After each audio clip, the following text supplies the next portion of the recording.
அத்திக்கடவு அவிநாசி திட்டத்தை இன்னும் விரிவுபடுத்தினா அந்த 3 மாவட்டத்தில் இருக்கிற லட்சக்கணக்கான மக்களுக்கு எவ்வளவு பிரயோஜனமா இருக்கும். அவர் இதற்கு முன்னாடி இந்த திட்டம் நிறைவேறுவதற்காக இந்த பகுதியில் இந்த 3 மாவட்ட விவசாயிகளுக்கும் நிறைய சப்போர்ட் பண்ணியிருக்காரு, நிறைய உதவிகள் பண்ணியிருக்கிறாரு. எத்தனையோ லட்சம் ஏக்கர் நிலங்கள்ல விவசாயம் நடத்தினா எவ்வளவு பிரயோஜனமா இருக்கும். 1963ஆம் ஆண்டு தமிழ்நாட்டின் சட்டப்பேரவையில் வலியுறுத்தப்பட்ட அத்திக்கடவு அவிநாசி திட்டம் நீண்ட நெடிய காலமாக அரசியல் கட்சிகளின் தேர்தல் வாக்குறுதிகளில் அங்கமாக மட்டுமே இருந்து பல்வேறு போராட்டங்களுக்கு பிறகு இன்று நிறைவேறியுள்ளது. ஏன் அதெல்லாம் பண்ண மாட்டேன்றீங்க?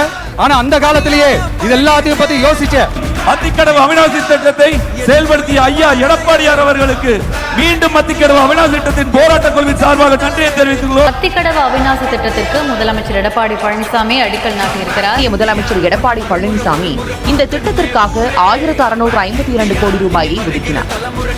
மக்களை பத்தி, குடிக்கிற தண்ணியை பத்தி, விவசாயத்தை பத்தி, கால்வாய் வெட்டுறதை பத்தி இதெல்லாத்தையும் பத்தி யோசிச்ச உத்தரவு போடுகின்ற இடத்திற்கே நான் வந்துவிட்ட காரணத்தினாலே உங்களுடைய திட்டம் எளிதாகிவிட்டது. கனவை நனவாக்கி அரசாங்கம் அதிமுக அரசாங்கம் சொல்லே உழவனல்ல சுயலில் ஏற்பூட்டிய கொற்றவனே வருக, நின் கொற்றம் விளங்க விவசாயிகள் அழைக்கின்றோம் வருக வருக. கோடி கும்பிடு போட்டாலும் பார்த்தாதுங்க.